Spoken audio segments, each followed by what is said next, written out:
আজকে আমি পড়াবো CC5 থেকে শ্রীরামপুর মিশন, বাংলা গদ্যের ইতিহাসে শ্রীরামপুর মিশনের ভূমিকা। এটি CC5-এর প্রথম টপিক।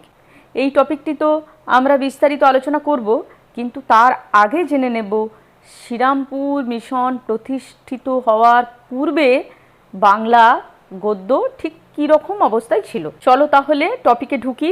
একটু মন দিয়ে শুনলে বিষয়গুলো কিন্তু ইন্টারেস্টিং। মন দিয়ে শুনবে আর ভিডিওটা একদম স্কিপ করবে না, কেমন? ভেবে দেখো, ফার্স্ট সেম সেকেন্ড সেমে তোমরা যা পড়েছো সব কিন্তু কবিতা, তাই তো? চর্যাপদ, শ্রীকৃষ্ণ কীর্তন, মঙ্গল কাব্য, তারপর রামায়ণ, ভারতচন্দ্রের অন্নদামঙ্গল, সব কিন্তু কবিতা বা পদ্য। তাহলে এই প্রথম তোমরা পড়ছো গদ্য। মানুষ কিন্তু তখন কথা গদ্যতেই বলতো। যেমন তুমি আমি কথা বলি, 1800 খ্রিস্টাব্দে বাংলা ভাষার কথ্য যে রূপটি ছিল, মানুষ কিন্তু সেই ভাষাতেই কথা বলতো। কিন্তু সাহিত্য রচনাও যে মুখের ভাষায় করা যায়, এটি মানুষ কিন্তু অবগত ছিল না। কিছু কিছু বিশেষ দরকারি জায়গায় গদ্য মানুষ ব্যবহার করেছে, না বুঝেই ব্যবহার করেছে, অসচেতনভাবে ব্যবহার করেছে। বুঝতেও পারেনি যে সে গদ্য লিখছে, যে ভাষায় কথা বলছে সেই কথ্য ভাষাটাই লিখছে, সেটা মানুষ বুঝতে পারেনি। যেমন চিঠিপত্র, দলিল দস্তাবেজ, এই সমস্ত কিন্তু লেখা হতো গদ্যেই। সাধারণত যে ভাষায় মানুষ কথা বলে তার শুদ্ধ রূপে এই সমস্ত জিনিস লেখা হতো। কিন্তু মানুষ যখন সাহিত্য পড়তো, পড়ার তাগিদে পড়তো কিন্তু কাব্য, রামায়ণ, মহাভারত, শ্রীকৃষ্ণ কীর্তন, চর্যাপদ, যাই বলো না কেন, সমস্ত সাহিত্যই কিন্তু পদ্যে পড়তো। মানুষ এটা ভাবতেই পারে না যে আমরা যে ভাষাতে কথা বলছি সেই সাধারণ ভাষাতেও সাহিত্য রচনা হতে পারে, সেটা পড়েও রসাস্বাদন করা যায়। তৎকালীন শিক্ষিত মানুষও কিন্তু এই বিষয়টাকে নিয়ে ভাবেনি। কারা প্রথম ভাবলো? ইংরেজরা যখন এদেশে এলো, শাসন কার্য চালাতে গিয়ে দেখছে বেজায় মুশকিল, কিভাবে শাসন কার্য চালাবো, লিখিত ভাষা তো বলতেই কাব্য। 1600 শতাব্দীর মধ্যভাগেও কিন্তু গদ্যের হদিশ পাওয়া গেছে, কিন্তু যিনি লিখেছেন তিনি সচেতনভাবে লেখেননি। এইটি তৎকালীন শিক্ষিত মানুষের ধারণা ছিল না। তাদের ধারণাই ছিল সাহিত্য মাত্রই সেখানে ছন্দ থাকবে, অলংকার থাকবে, একটা হিল্লোল থাকবে, কবিতায় পদ্যে হবে তার শরীর। এইটি কিন্তু মানুষের ধারণা ছিল। কোচবিহারের রাজা নরনারায়ণ আহোমরাজ চুকাম্ফা স্বর্গদেবের কাছে একটি চিঠি লেখেন।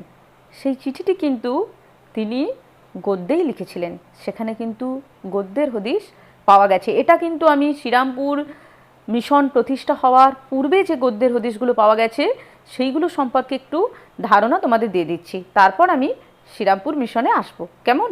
তারপর যেখানে গদ্যের নমুনাপত্র পাওয়া যায় সেটি হলো জয়পুরের সভাপণ্ডিত কৃষ্ণদেব ভট্টাচার্যের অজয়পত্র। এটিও কিন্তু গুরুত্বপূর্ণ, এখানেও গদ্যের নিদর্শন পাওয়া গেছে। এছাড়াও 1755 খ্রিস্টাব্দে ইস্ট ইন্ডিয়া কোম্পানি দেশীয় বাজারে পণ্য সংক্রান্ত যে বিজ্ঞপ্তিগুলো দিত, সেখানেও কিন্তু তারা সাধারণ গদ্য ব্যবহার করেছিল। এইভাবে কিন্তু চিঠিপত্র, দলিলপত্র, বিভিন্ন রকম আর্জি এবং বিজ্ঞপ্তি, যেটাকে বলা হয় নোটিশ, এইগুলো লেখার ক্ষেত্রে কিন্তু মানুষ গদ্য ব্যবহার করত।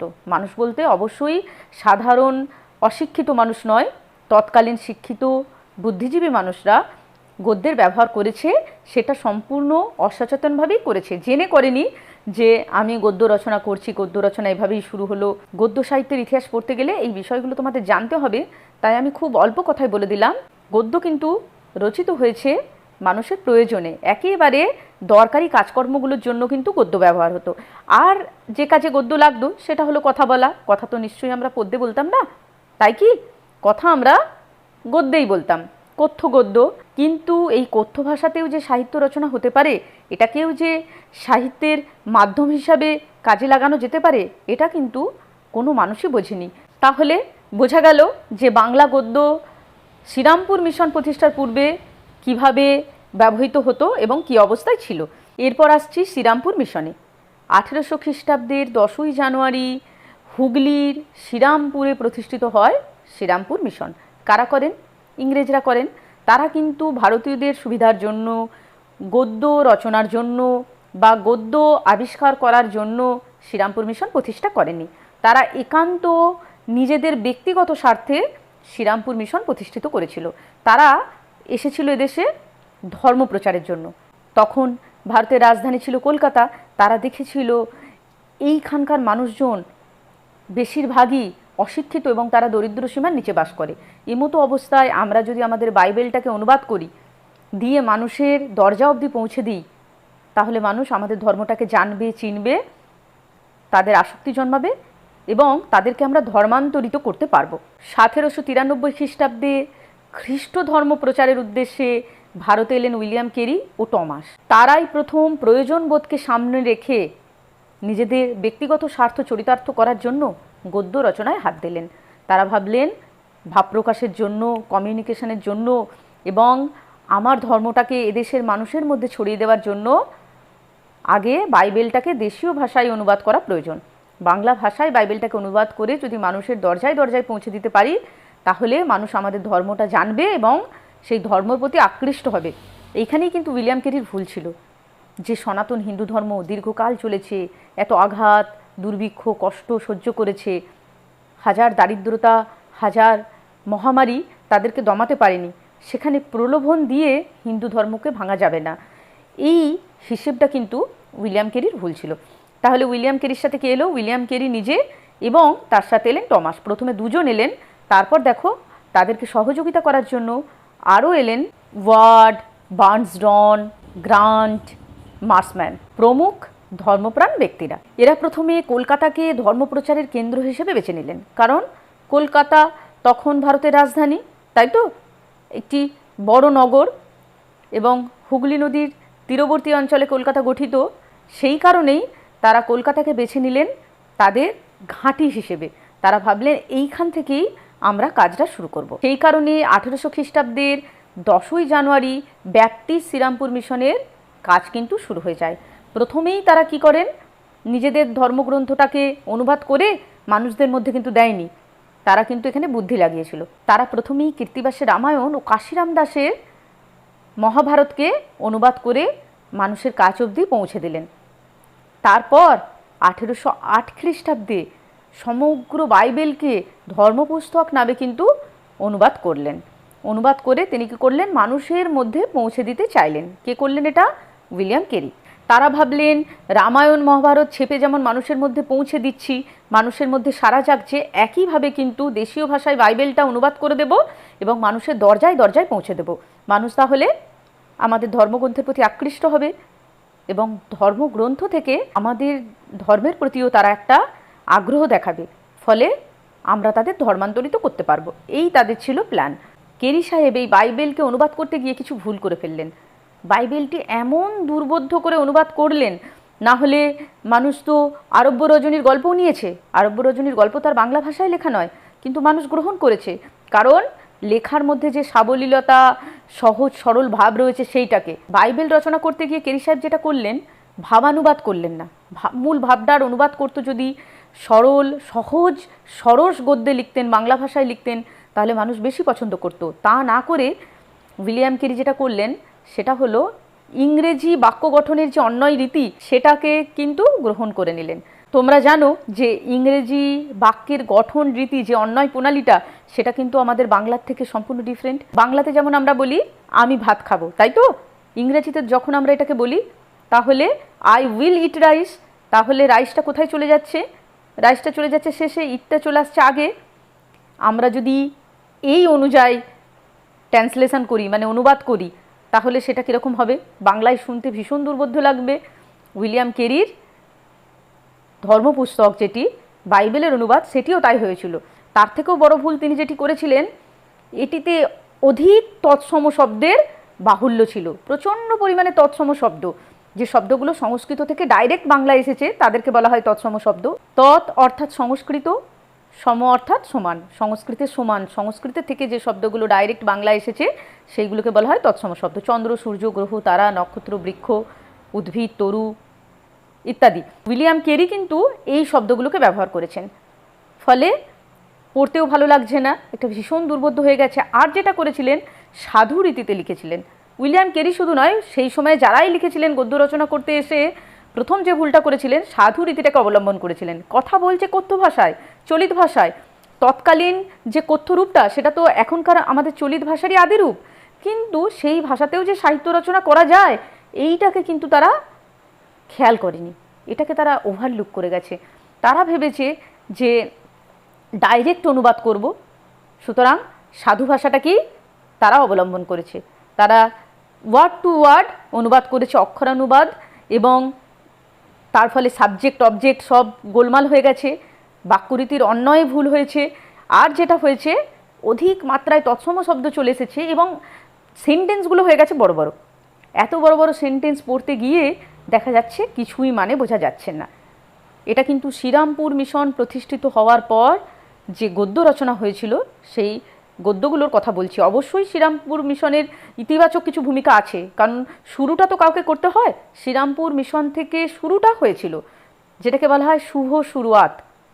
কাউকে না কাউকে স্টার্টটা করতে হয়। আর আমরা এটা জানি, কোনো কিছু যখন কেউ প্রথম শুরু করে তখন তার হাতে কি থাকে, একটা বড় চাপ থাকে, দায় থাকে শুরু করার। সে কিন্তু সেই ভাষাটাকে নিয়ে পরীক্ষামূলক বা গবেষণামূলক কোনো কাজ করতে পারে না। পরবর্তীকালে যে গদ্যকারেরা এসেছে তাদের হাতে কিন্তু বাংলা গদ্য সার্থক রূপ ধারণ করেছে, কিন্তু তখন যেহেতু স্টার্টিং পয়েন্ট ছিল, ইংরেজরা এটাই ভুল করে ফেলেছে। উইলিয়াম কেরি, মার্সম্যান প্রত্যেকে এই ভুলটাই করেছে, কথ্য ভাষাটাকে সাহিত্য রচনার মাধ্যম হিসেবে বিবেচনা করেনি। তারা সাধু ভাষায় চলে গেছে, চলিত ভাষাটাকে কিন্তু ওভারলুক করে। সেই সাধু ভাষায় রচনা করার জন্য কি হয়েছে, জটিল হয়েছে ভাষাটা, আর তৎসম শব্দের বাহুল্য এসেছে, কারণ তারা তো ওই ডিকশনারি দেখে দেখে অনুবাদ করেছে, তাই না? তারা তো শব্দকোষ, ডিকশনারি, অমরকোষ এইগুলোরই সাহায্য নিয়েছে, তাদের সামনে আর কিছু ছিল না। সেই কারণেই তাদের অনুবাদটা সংস্কৃত অনুসারী হয়ে গেছে, ফলে পড়তে দুর্বোধ্য, মানে বোঝা যাচ্ছে না, সহজ সরল নয়, উচ্চারণও কঠিন, এবং বাক্যের যে অন্যায় রীতি সেটাও কিন্তু গোলমেলে। আমি একটুখানি পড়লে বুঝতে পারবে যে উইলিয়াম কেরি বাইবেলটা কেমন অনুবাদ করেছিল, শুনে বলবে কিছু মাথায় ঢুকলো কিনা। দেখো, তখন ঈশ্বর বলিলেন, দীপ্তি হোক, স্বর্গের আকাশের মধ্যে দিবারাত্রি বিভিন্ন করিতেও তাহা হোক চিহ্ন ও কান ও দিবস ও বৎসর নিরূপণের কারণ। তাহারও দীপ্তি হোক স্বর্গের আকাশে, উজ্জ্বল করিতে পৃথিবীর ওপর, তাহাতে সেই মত হইল। বুঝলে কিছু অর্থ? আমি তো বুঝিনি, বোঝার চেষ্টা করছিলাম। ঈশ্বরের প্রকট হওয়ার কিছু কথা বলতে চেয়েছিলেন, কিন্তু লাইনটাকে এত বড় করে, বাক্যটাকে জটিল বাক্য করে এবং তৎসম শব্দ ব্যবহার করে এবং বাংলা বাক্যের যে অন্যয় রীতি সেই নিয়মটাকে লঙ্ঘন করে কিন্তু এটাকে দুর্বোধ্য করে তুলেছে। তাহলে শ্রীরামপুর মিশনের বাংলা গদ্যগুলো এই রকমই ছিল, না সহজ, না সরল, না রসবদ্ধ, না বাক্যের অন্যয় রীতির মধ্যে কোনো সামঞ্জস্য। এই ছিল শ্রীরামপুর মিশনের বাংলা গদ্যের অবস্থা। উইলিয়াম কেরির হাত ধরেই যেটা সবথেকে বেশি এগিয়েছিল, মার্সম্যানও তাকে সমানভাবে সহায়তা করেছিল। এখন জানার বিষয় হলো সেই সময় রচিত গদ্যগ্রন্থগুলি কী কী ছিল, মানে শ্রীরামপুর মিশন থেকে প্রকাশিত গদ্যগ্রন্থগুলির সংখ্যা। দেখো, নামগুলি বলছি, একটু মনে রাখবে। 1801 খ্রিস্টাব্দে কৃত্তিবাসের রামায়ণ প্রকাশিত হলো, আর 1802 খ্রিস্টাব্দে কাশিরাম দাসের মহাভারত প্রকাশিত হলো। এই দুটি আগেই বলেছি। আর বলেছি 1808 খ্রিস্টাব্দে সমগ্র বাইবেল ধর্মপুস্তক নামে প্রকাশিত হলো, তাই তো? 3টি। আর কি প্রকাশিত হলো? কোলব্রুকের সম্পাদনায় অমরকোষ প্রকাশিত হলো। কেরির সংস্কৃত ব্যাকরণ, বোপদেবের মুগ্ধবোধ, এই গ্রন্থগুলি কিন্তু প্রকাশিত হয়েছিল। এছাড়া উইলিয়াম কেরির প্রচেষ্টায় মঙ্গল সমাচার মাথিউর রচিত গসপেল অফ সেন্ট ম্যাথিউস মূল গ্রিক থেকে কিন্তু অনুবাদ করা হয়। এ তো গেল উইলিয়াম কেরির কথা। মার্সম্যান কি করেন? তিনি বাংলা ও ইংরেজি দুটি ভাষাতেই ভারতবর্ষের ইতিহাস দুটি খণ্ডে রচনা করেন, আর রচনা করেন বাঙালির ইতিহাস। ভারতবর্ষের ইতিহাস প্রকাশিত হয় 1831 খ্রিস্টাব্দে, আর বাংলার ইতিহাস প্রকাশিত হয় 1848 খ্রিস্টাব্দে। এছাড়াও শ্রীরামপুর মিশন থেকে লসন, পিয়ার্স, উইঙ্গার, কিথ প্রমুখদের রচনাও প্রকাশিত হয়। 1818 খ্রিস্টাব্দের পূর্বেই তারা প্রায় 80টি গ্রন্থ রচনা করে ফেলেন এবং 17 লক্ষ মানুষকে সেগুলো বিলি করেন। বিতরণ করেন। কেন বিতরণ করেন? শ্রীরামপুর মিশনের বেশিরভাগ পুস্তকই কী ছিল বললাম? ধর্মকেন্দ্রিক। আর যেগুলো ছিল পাঠ্যপুস্তক প্রয়োজনীয়, বাংলার ইতিহাস, ভারতবর্ষের ইতিহাস, সংস্কৃত সাহিত্যের ইতিহাস, আর নীতিকথামূলক পুস্তক, যেগুলো আমরা বলি মোরাল স্টোরি, তাই তো? এই ধরনের বই তারা ছেপেছিল। কোথা থেকে? শ্রীরামপুর মিশন থেকে। এই বইগুলি ছিল অনুবাদমূলক এবং সেগুলো মানুষের মধ্যে বিলি করে দিয়েছিল। এই হলো শ্রীরামপুর মিশনের গদ্য সাহিত্য চর্চা। এখন আলোচনার বিষয় হলো শ্রীরামপুর মিশনে যে বাংলা গদ্যগুলো সৃষ্টি হয়েছিল, রচনা করা হয়েছিল, অনুবাদ করা হয়েছিল, সেই গদ্যগুলো তো আমাদের রস সমৃদ্ধির জন্য নয়, আমাদের রসবোধের জন্য নয়, সাহিত্য পড়ে আমরা আনন্দ পাবো, তাই তো? আমাদের জ্ঞান বাড়বে, অনেক কিছু জানবো, সেই কারণে কিন্তু নয়। সবই তাদের নিজেদের স্বার্থে। ধর্মপুস্তক অনুবাদ করেছিলেন নিজেদের ধর্মপ্রচারের স্বার্থে। আমাদের ধর্মপুস্তকগুলো অনুবাদ করে আমাদের কাছ অবধি পৌঁছে দিয়েছিল। এটা একটা টোপ বলতে পারো, লোভ, তাই তো? জিও সিম যখন প্রথম বেরিয়েছিল কি হয়েছিল? ফ্রিতে দিয়েছিল, 3 মাস ফ্রি, তারপর আরও 3 মাস ফ্রি 6 মাস, তারপর আরও 3 মাস ফ্রি 9 মাস। 9 মাস যখন তোমার 4Gতে একেবারে অভ্যাস হয়ে গেল, তুমি আর 4G ছাড়া চলতে পারছো না, তখন দুম করে বললো টাকা দাও। সেই রকমই ব্যাপার আর কি। প্রথমেই যদি বাইবেল অনুবাদ করে মানুষের মধ্যে দিতে যায়, তাহলে নেবে কেন? তোমাকেই বা দিলে তুমি নেবে কেন? আর তৎকালীন ভারতবর্ষের মানুষ তো ভীষণ গোঁড়া ছিল, তারা তো খ্রিস্টানদের ম্লেচ্ছ মনে করতো, তাদের ছোঁয়াও এড়িয়ে চলতো। তাহলে তাদের ধর্মপুস্তক কেন নেবে? এই কারণেই রামায়ণ এবং মহাভারত থেকে শুরু করে সেইগুলো মানুষের দরজা অবধি পৌঁছে দিল। তাদেরকে নিজেদের সাহিত্য গদ্যে পড়ার, নিজের ভাষায় পড়ার মতো একটা রসবোধ দিল, তাদের মধ্যে লোভ বাড়ালো। তারপর আস্তে আস্তে নিজেদের ধর্মপুস্তক দিতে শুরু করলো। এইভাবে শুরু করলো তারা। তারপর বিভিন্ন পাঠ্যপুস্তক, কাজের জিনিস, সংস্কৃত সাহিত্যের ইতিহাস, ভারতবর্ষের ইতিহাস, তাই তো, বাংলার ইতিহাস, এইগুলোকে সব অনুবাদ করে মানুষের মধ্যে পৌঁছাতে থাকলেন। কিন্তু এই গোটা প্রক্রিয়ায় বাংলা গদ্যের কতটা শ্রীবৃদ্ধি হলো? বাংলা গদ্যের শ্রীবৃদ্ধি তেমনভাবে কিন্তু কিচ্ছু হয়নি। উইলিয়াম কেরি কিন্তু বাংলা গদ্যকে জটিল করে দিয়েছিল। আগেই বলেছি যে বাক্যের না অন্যায় রীতি মেনেছে, না কথ্য ভাষাটাকে গুরুত্ব দিয়েছে। তারা কিন্তু সাধু ভাষায় গদ্য রচনা করতে গিয়ে বাংলা গদ্যকে অনেকটা পিছিয়ে দিয়েছে। তারা যদি প্রথমেই চলিত গদ্যটা শুরু করতো, মানুষের মুখের কথাকে অবলম্বন করে সাহিত্য রচনায় হাত দিত, তাহলে কিন্তু উপকৃত হতো। কিন্তু কিছু করার নেই। রামায়ণ মহাভারত তার চলিত গদ্যে লেখা যায় না, তার তো একটা ওজন রয়েছে, মহাকাব্যের তো একটা ওজন রয়েছে। মহাকাব্যকে অনুবাদ করতে গেলে মহাকাব্যের উপযোগী ভাষাও প্রয়োজন। তারা প্রথমে কিন্তু আমাদের জনজীবনে, আমাদের মানুষের মধ্যে যে, সমাজের মধ্যে যে সাহিত্যটা রয়েছে, সেই সাহিত্যটা, সেই গদ্যটাকে কিন্তু তারা গ্রহণ করেনি। তারা প্রথমেই অনুবাদে চলে গেছে। অনুবাদ করতে গিয়ে কিন্তু গদ্যের প্রক্রিয়াটাকে একটু জটিল করে দিয়েছে, কারণ এরা প্রথমেই ভুল করেছে অক্ষর থেকে অক্ষরের অনুবাদে, যেটাকে বলা হয় অক্ষরানুবাদ। এইখানেই কিন্তু সমস্যাটা ঘটেছে। কিন্তু তাই বলে কি শ্রীরামপুর মিশনের বাংলা গদ্য অবদান নেই? অবশ্যই আছে। এই যে উইলিয়াম কেরি, মার্সম্যান, এরা ভারতবর্ষে এলেন, নিজেদের স্বার্থেই তারা কাজে লাগালেন, কিন্তু তারা শুরু তো করলেন বাংলা গদ্যের ইতিহাসটা। তারপর থেকেই কিন্তু পথ চলতে একটু একটু করে শুরু করেছে। শ্রীরামপুর মিশনের পর যখন আমরা ফোর্ট উইলিয়াম কলেজ পড়বো, তখন দেখবো সেখানে বিদ্যাসাগরকে পাবো, মৃত্যুঞ্জয় বিদ্যালঙ্কারকে পাবো। তাদের হাতে বাংলা গদ্যটা কিন্তু আরও সুললিত হয়েছে। বিদ্যাসাগর তো বাক্যের যে অন্যায় রীতির যে সমস্যাটা ছিল, ভুল ত্রুটি ছিল, সেইগুলোকে সংশোধন করেছে। দাড়ি কমা সমস্ত কিছু দিয়ে বাংলা গদ্যকে কিন্তু একটা সৌন্দর্যে বা সাজুজ্যে ভরে দিয়েছে, যেটা শ্রীরামপুর মিশনের গদ্যে ছিল না। কিন্তু এদের হাত ধরে শুরুটা হয়েছিল। তাই বাংলা গদ্যে এরা কতটা অবদান রাখতে পেরেছে, তার থেকেও বড় বিচার্য বিষয় বাংলা গদ্য সাহিত্যের ইতিহাসে শ্রীরামপুর মিশনের অবদান কিন্তু অস্বীকার করা যায় না। আদর্শ গদ্যরীতির বৈশিষ্ট্য শ্রীরামপুর মিশনে আমরা না পেলেও সাহিত্যের ইতিহাসে কিন্তু গদ্যের যে গুরুত্বটা, সেটা কিন্তু আমরা শ্রীরামপুর মিশনের কাছ থেকেই পাই।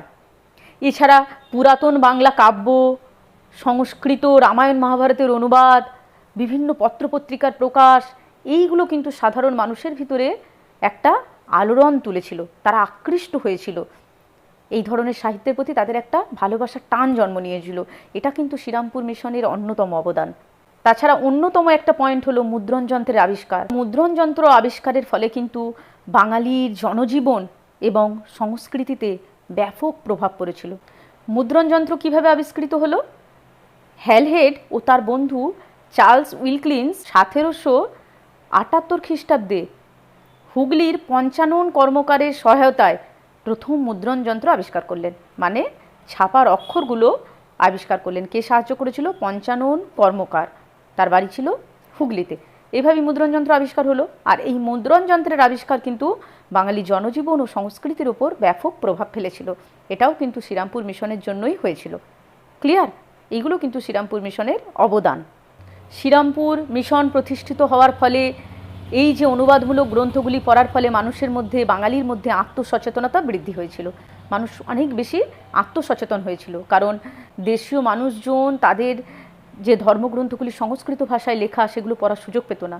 বাংলায় অনুবাদ হওয়ার পর তারা সেগুলি পড়ার সুযোগ পেল, তাই তো? ফলে তাদের ভিতরে একটা আত্মসচেতনতা বৃদ্ধি পেল। এটাও কিন্তু শ্রীরামপুর মিশনের একটা অন্যতম অবদান। গোপাল হালদার শ্রীরামপুর মিশন থেকে বাইবেল অনুবাদ প্রসঙ্গে বলেছেন যে উইলিয়াম কেরি যদি ঠিকঠাকভাবে বাইবেল অনুবাদ করতে পারতেন তাহলে যিশুও কিন্তু আমাদের মধ্যে জনপ্রিয় হতে পারত। যিশুকেও মানুষ কিন্তু সহজ সরলভাবে গ্রহণ করতে পারত আত্মার সাথে। তার কারণ যিশুর কাহিনীর মধ্যেও সেই সমস্ত বিষয়বস্তু রয়েছে, সেই সমস্ত ঔজ্জ্বল্য রয়েছে। যিশুর কাহিনীটা কিন্তু দ্যুতিময়। কিন্তু ভুল করেছিল কে? William Carey. তিনি কিন্তু সঠিক অনুবাদ করতে পারেননি। এত বিষয়টাকে জটিল করে দিয়েছে এবং এত দুর্বোধ্য করেছে, মানুষ বুঝতে পারেনি, তাই সেইভাবে যিশুকে কিন্তু গ্রহণ করেনি। এই মানুষগুলোই কিন্তু আরব্য রজনীর গল্পকে গ্রহণ করেছে, তাই না? বিভিন্ন নীতিকথামূলক গল্পকে কিন্তু তারা গ্রহণ করেছে, তাহলে যিশুকে গ্রহণ করতে পারেনি কেন? এর ফলটা কিন্তু বাইবেলের ঘটনার মধ্যে ছিল না, যিশুর কাহিনীর মধ্যে ছিল না। এর ফলটা কিন্তু, এর ত্রুটিটা কিন্তু ছিল উইলিয়াম কেরির মধ্যে। তিনি সঠিকভাবে পারেনি, তাই এই হলো শ্রীরামপুর মিশন। এখান থেকে তো দিলে বড় প্রশ্ন একটিই হয়, বাংলা গদ্য সাহিত্যের ইতিহাসে শ্রীরামপুর মিশনের অবদান লেখো, বা বাংলা গদ্যের প্রসারে শ্রীরামপুর মিশনের অবদান লেখো। তখন তোমাদের এই পয়েন্টগুলো লিখতে হবে যে শ্রীরামপুর মিশন বাংলার গদ্যকে এবং বাঙালিকে কি দিয়েছিল, কি দিতে পারিনি, নেগেটিভ দিকটাও অবশ্যই তোমরা লিখবে। কিন্তু শ্রীরামপুর মিশনের হাত ধরেই যেহেতু বাংলা গদ্যের পথ চলা শুরু হয়েছিল, এবং তোমরা সকলেই জানো যে শুরুর প্রথম দিকের পথটা কখনোই মসৃণ থাকে না, তখন এবড়োখেবড়োই থাকে। আস্তে আস্তে মানুষ চলতে চলতে সেই পথটা মসৃণ হয়। সেই গদ্য নিয়ে পরে বিদ্যাসাগর, রাজা রামমোহন রায়, মৃত্যুঞ্জয় বিদ্যালঙ্কার নানান রকম পরীক্ষা নিরীক্ষা করার ফলে, আবিষ্কারমূলক গবেষণামূলক চিন্তাভাবনা করার ফলে কিন্তু ফোর্ট উইলিয়াম কলেজের গদ্যটা আমরা দেখি শ্রীরামপুর মিশনের থেকে অনেকাংশে সাবলীল। ক্লিয়ার? আরেকটি প্রশ্ন এখান থেকে হতে পারে, বড় প্রশ্ন, বাংলা গদ্যের প্রসারে উইলিয়াম কেরির অবদান লেখো। এখান থেকে আর কোনো রকম বড় প্রশ্ন আসার সম্ভাবনা নেই, মানে 10-এ নেই। সংক্ষিপ্ত প্রশ্ন কিন্তু অজস্র আছে।